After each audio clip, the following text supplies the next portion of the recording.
Hazards have been dominant in competitive singles ever since spikes got introduced back in Generation 2. Hazards are an essential part of the competitive singles metagame, since switching is a key aspect of competitive singles, and hazards can force progress throughout the match by forcing switches and punishing these switches with chip damage. Over the generations, hazards have only been getting better, with Generation 3 increasing the maximum layers of spikes to 3 layers and Generation 4 introducing the meta-defining stealth rock and also toxic spikes. Ever since hazards have been prominent on any competitive singles team, and the same goes for hazard removal options like Rapid Spin and Defog since its rework in Generation 6. While Generation 8 did fix some of these problems with the introduction of the item heavy-duty boots, ignoring all hazards placed on your side, hazards are shaping the Generation 9 competitive singles meta right now and might be at an all-time peak as far as strength goes. Hazards have been a major problem in Generation 9, even when running hazard removal on the team. So why are hazards a problem in Generation 9 competitive singles? As of right now, hazards are just very easy to get up on the field, but very difficult to remove. There are several reasons for this. First of all, a lot of Pokemon in Generation 9 have access to Stealth Rock, Spikes, or even both. Generation 9 has blessed a lot of fast Pokemon with Stealth Rock and or Spikes. While not all of these Pokemon are viable, a lot of them are. Even a lot of new Pokemon like Tinglu and Clodsire are very good and have access to both Stealth Rock and Spikes. Glimmer takes this even a step further with his signature ability Toxic Debris, allowing it to put down toxic spikes when being hit by a physical move. Right now, about 1/4 of the Pokemon in the metagame can learn at least Stealth Rocks or Spikes or even both. As a result, Hatterene became very common in the metagame because of its ability Magic Bounce that allows to bounce back hazards alongside any status move back to the user's sides, heavily punishing any attempt to get up hazards against it. However, Hatterene has taken a big hit in the meta with the introduction of Hisuian Samurott. Hisuian Samurott's signature move Ceaseless Edge deals massive damage and sets up a layer of spikes in the process. More importantly, this move has no immunities and ignores Hatterene's Magic Bounce ability, making it very spammable as a result. Hisuian Samurott is arguably the best hazard setter right now because of this, and has secured a top 5 spot in usage as a result.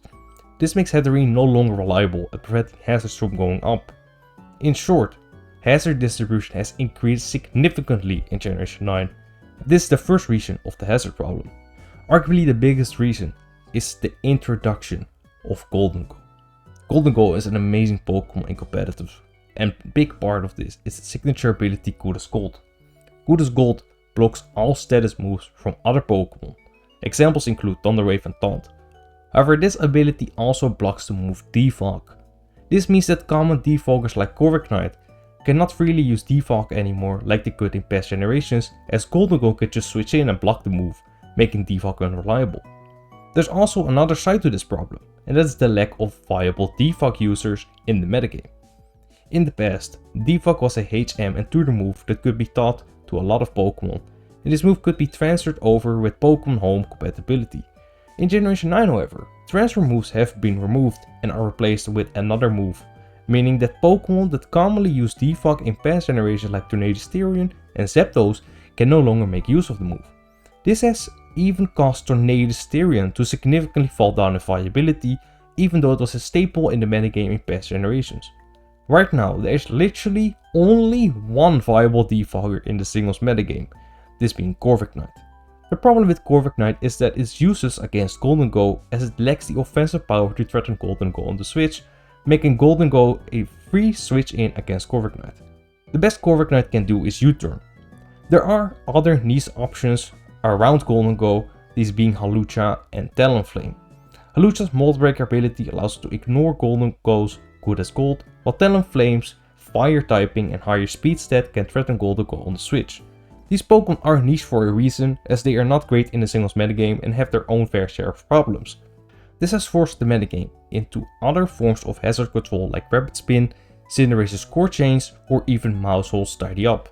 Rapid Spin is the most common form of hazard control in the metagame right now, with Phase Tusk and Iron Twist being the most common users of it. Remember how I mentioned that Gholdengo can block the move Defog? Well, Gholdengo's part Ghost typing allows it to block Rapid Spin as well. This plays a big part in why Great Tusk and Iron Threads are pretty much the only Rapid Spinners you see around. Great Tusk and Iron Threads are Rapid Spinners that have the ability to threaten Gholdengo on the switch with Earthquake or Knockoff, so even though Gholdengo can block Rapid Spin from these Pokémon, it is risky to do so.